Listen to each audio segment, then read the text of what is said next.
All right. Oh, Melvin, don't talk to me. You use your soprano voice, will you? Here's a soprano voice in Glenn Leonard. No, I tell you what, this is Melvin Franklin.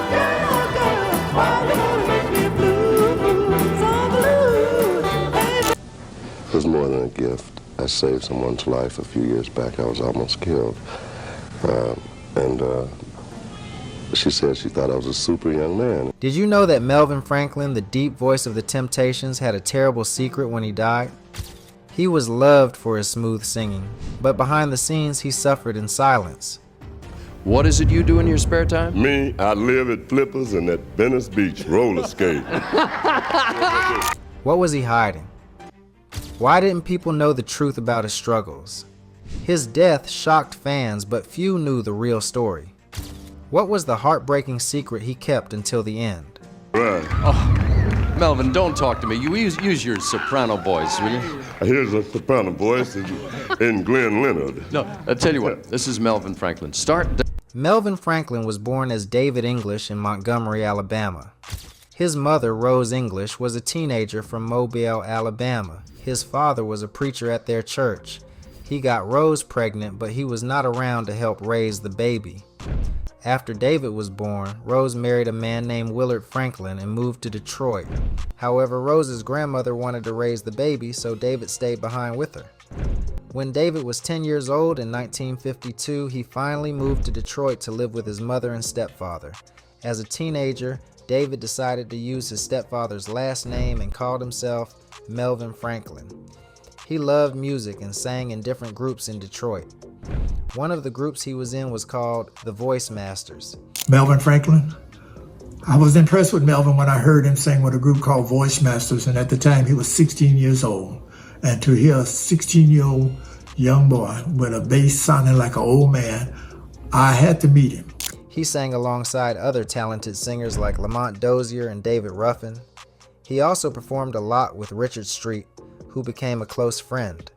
The Voice Masters signed a contract with Anna Records in 1959, a music company started by Berry Gordy's sister, Anna. They recorded some songs including Need It and Hope and Pray. Even though Franklin Street and Ruffin were not related, Franklin liked to call them his cousins. Around this time, he was also interested in a young singer named Mary Wilson, who later became famous as part of the Supremes. While Melvin was chasing his music dreams, a young singer named Otis Williams was also starting his own singing group. Otis and Franklin both went to the same high school in Detroit. Otis formed a group called Otis Williams and the Siberians. I was in need of a bass singer from my group before Melvin joined. So as fate would have it, I saw Melvin walking down Woodrow Wilson in Detroit. He was on one side of the street and I was on the other side, and we crisscrossed until I had him to stop. They were trying to get a record deal but had a problem. Their bass singer, Arthur Walton, left the group to finish school. Otis needed a deep voice singer to replace him, and he thought of Franklin. One day, Otis saw Franklin walking in the neighborhood and quickly went to talk to him. Otis asked Franklin to join the group, but Franklin did not agree right away. Instead, he told Otis, "You have to ask my mama." Otis then talked to Franklin's mother, Rose, and she agreed to let her son join the group. And I told him I wanted him to join my group because I had just met with Mr. Berry Gordy, and Mr. Gordy wanted to sign my group up. After Franklin joined, the group made some changes. They changed their name from the Siberians to Otis Williams and the Distance. The members of the group were Otis Williams, Melvin Franklin, Richard Street, Elbridge Al Bryant, and James Pee Wee Crawford. They started recording songs with a company called Northern Records. Some of the songs they made were Come On in 1959 and All Right in 1960. Around this time, Franklin also took some classes at Wayne State University, but music was his true passion. Unfortunately, the group had problems with their record company over money. They felt they were not getting paid fairly, so they decided to leave Northern Records. By 1960, Richard Street left the group, and the group became smaller, but Melvin Franklin was just getting started in his music career. He would go on to become a key member of one of the greatest singing groups in history.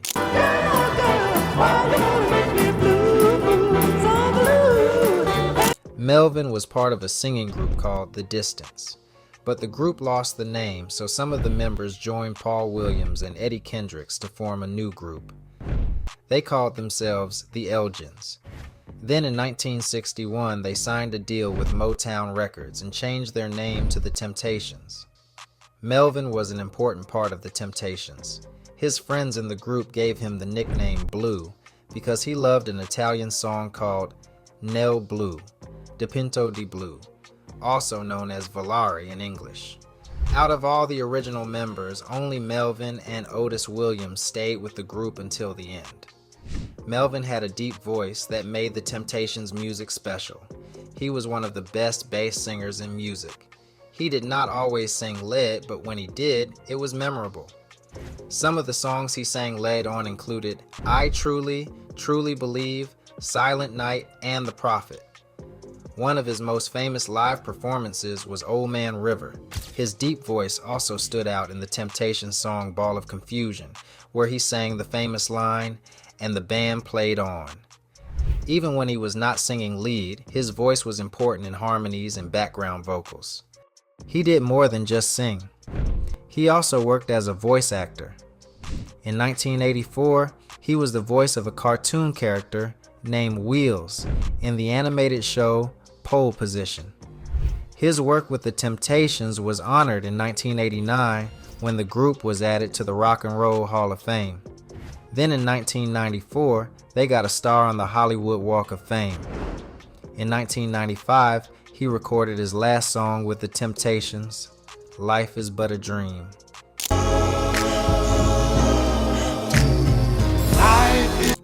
When he passed away, another bass singer, Ray Davis, replaced him. Melvin, don't talk to me. You use your soprano voice, will you? Here's a soprano voice in Glenn Leonard. No, I'll tell you what. This is Melvin Franklin. Melvin had a special gift.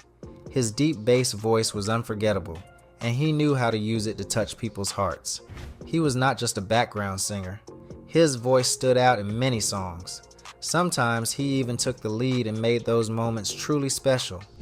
One of his best performances was in I Truly, Truly Believe from the album Wish It Would Rain. In this song, released in 1968, he sang with deep emotion, making listeners feel both sadness and hope at the same time. Another great example was Silent Night from Give Love at Christmas in 1980. His version of this holiday classic made people feel the warmth and joy of Christmas in a way that few others could. In 1975, he also sang on The Prophet from the album A Song for You, showing once again how talented he was. Speak of reason, speak about death, speak about freedom. But one performance stood above the rest. His live version of Old Man River became legendary. Every time he sang it, the audience was captivated. His powerful voice made the song feel fresh and full of deep emotion. This performance became a special moment at every concert, and it showed the world just how gifted he was. Melvin was not just known for his voice, he was also an important part of the Temptations' unique sound. During the late 1960s and early 1970s, the group experimented with psychedelic soul, a style that blended soul music with rock and funk. Melvin played a big role in this era, adding strong harmonies and emotional depth to their music. One of the most unforgettable moments of his career came in the song Ball of Confusion in 1970. In this song, he delivered the famous line, "And the band played on," with such deep feeling that it became one of the song's most powerful moments. The song spoke about the problems in the world at that time, and Melvin's voice made those words feel even more real. Beyond his talent, Melvin was also loved for his personality. He was often called a gentle giant because of his kind and warm nature. Fans adored him, and his fellow band members respected him. He was loyal, humble, and always ready to support his group. His voice blended beautifully with Eddie Kendricks' high falsetto, creating a perfect balance in many of their songs. His bond with Paul Williams was also special, especially in their dance routines. The chemistry between them made their performances even more enjoyable to watch.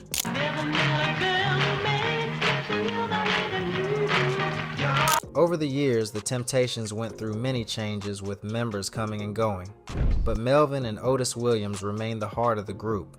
They shared a deep friendship that went beyond music. They had grown up with similar struggles and had supported each other through the ups and downs of fame. Melvin stood by Otis during difficult times, and Otis did the same for him. Melvin Franklin's dedication to the group was clear, but his life was not without challenges. One of the most shocking events happened in 1978. He was outside a hair salon in West Hollywood when he saw someone being attacked during a carjacking. Without hesitation, he stepped in to help. Unfortunately, the attacker recognized him as a member of the Temptations and shot him in the hand and leg. This traumatic event affected him deeply. Even worse, it forced him to miss an important tour in Poland, a rare chance for an American group to perform behind the Iron Curtain. Despite the pain and disappointment, Melvin remained strong. During his recovery, Otis Williams stepped in and sang Melvin's parts to keep the group's performances going. This act of loyalty showed the strong bond between the two men. Even after this terrible incident, Melvin did not let it stop him. He continued to perform and amaze audiences with his deep, soulful voice. His resilience, talent, and kind spirit made him an irreplaceable part of the Temptations.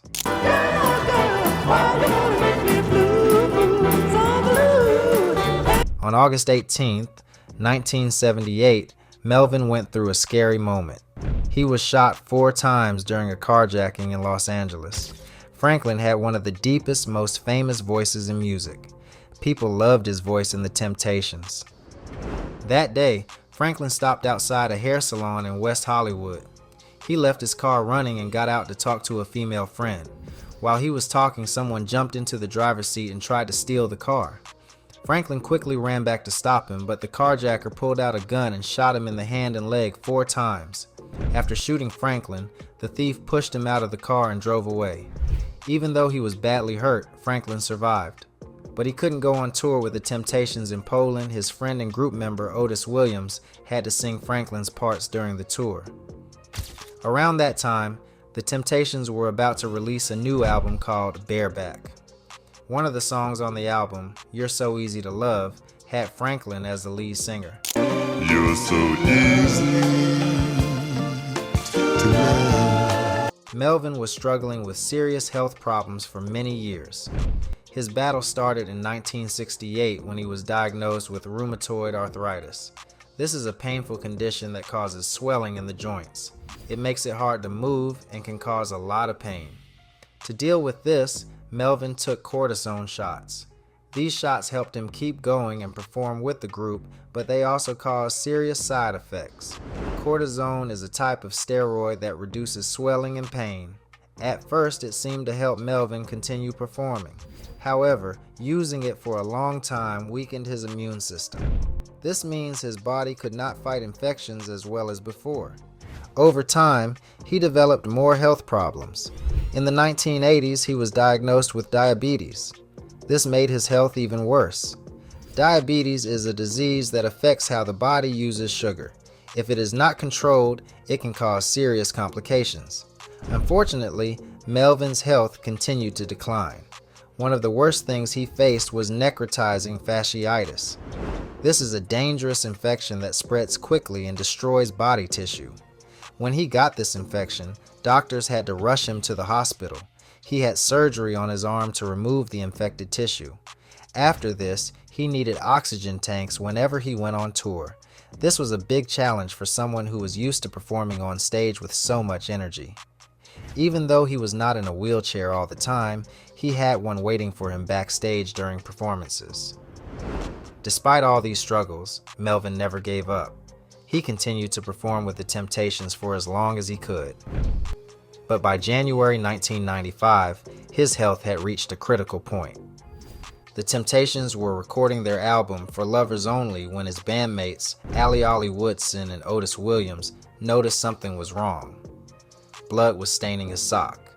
This was a serious sign that his body was not healing properly. He was taken home to rest, but things got worse. On February 17, 1995, he fell into a coma. Many fans admired Melvin's strength. One fan even shared their own experience, saying they also suffered from lupus and arthritis. They understood the pain he lived with every single day. They also mentioned how cortisone damaged their body, causing hair loss and making it difficult to walk. Even though Melvin suffered a lot, he kept pushing forward and continued to inspire many people. Melvin Franklin passed away on February 23, 1995. Now remember how I said earlier that out of all the original members, only Melvin and Otis Williams stayed with the group until the end, yes. Dealing with fame isn't all that it's cracked up to be, and there's a chance chaos starts, in different forms. The Temptation had a lot of lineup changes over the years, so Eddie leaves.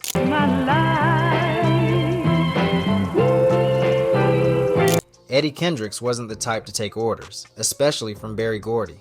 Motown liked to keep its artists in line, but Eddie wanted control over his music, image, and career. For him, it was about more than just singing, it was about respect. As a key part of the Temptations, he helped shape their sound and refused to let his contributions go unnoticed. But Gordy wasn't the compromising type. If you didn't play by his rules, you weren't guaranteed a place in his Motown empire. I think Eddie was probably the first guy to give falsetto some real class. What I like. Behind the scenes, Eddie wasn't happy.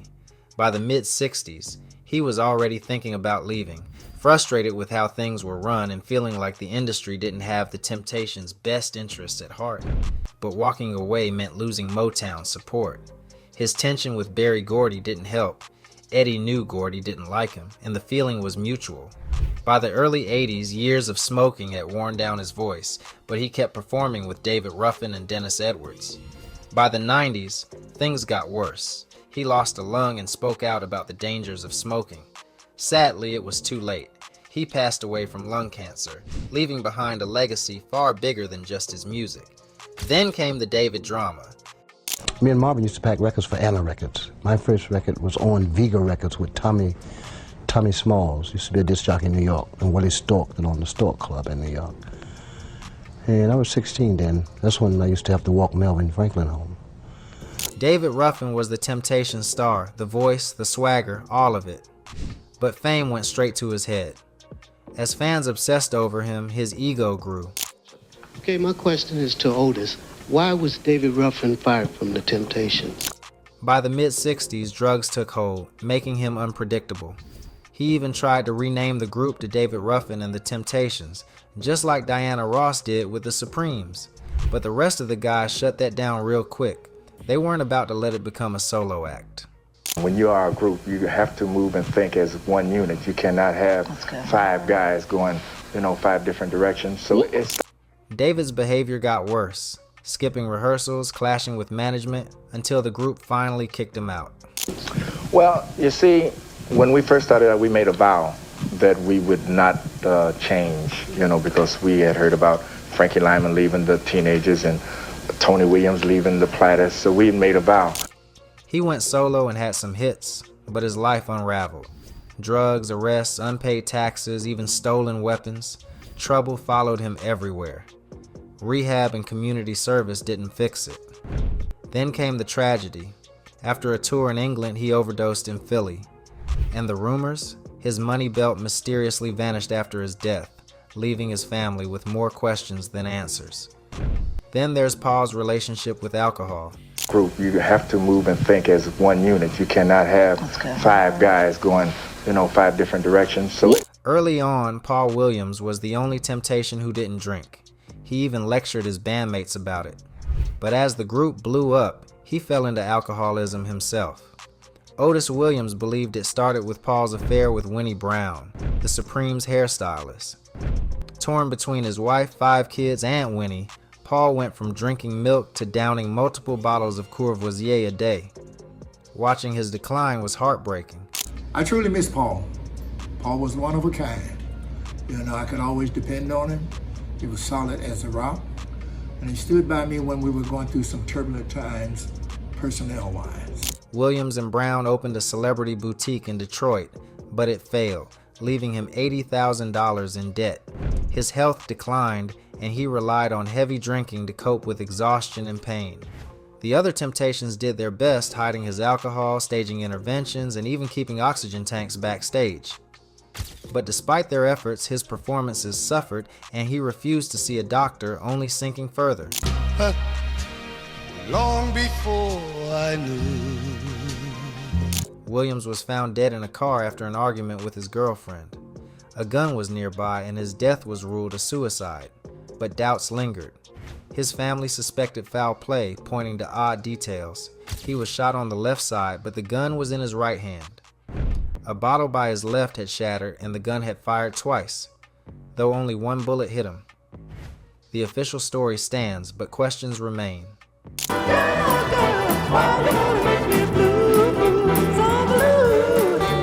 The Temptations sued Universal Music Group UMG. They said the company cheated them out of money from digital downloads and ringtones.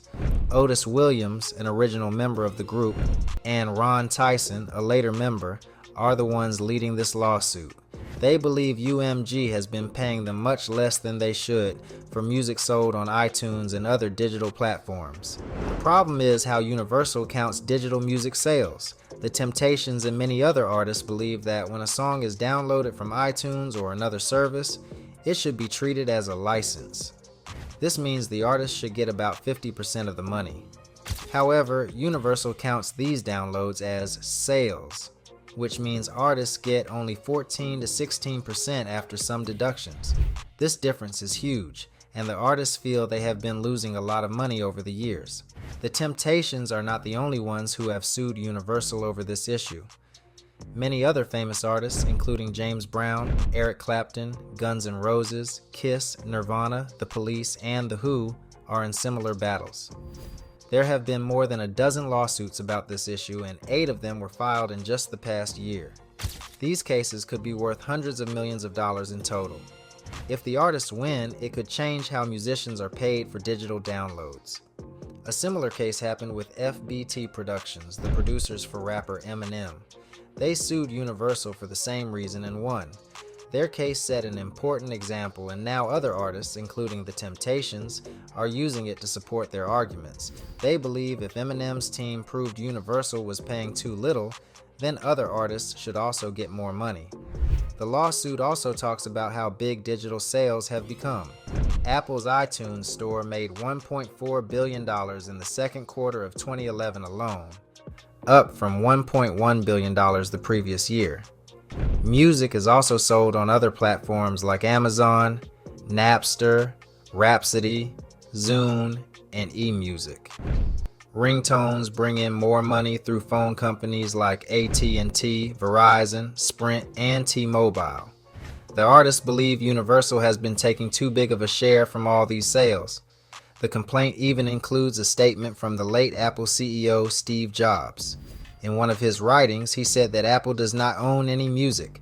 Instead, they must pay record labels like Universal to sell songs. Universal is the biggest record label, controlling about 80% of all digital music downloads in the US. This makes their payment policies very important to many artists. The Temptations say their contract with Universal, signed in 1993, gives them only a small percentage of sales. They argue that Universal should count digital downloads as licenses and pay them much more. They have hired 13 lawyers from 5 different law firms to fight this case. They are suing for breach of contract and unfair business practices. They want the court to order Universal to change how they pay artists, stop any unfair practices, and pay damages for the lost money.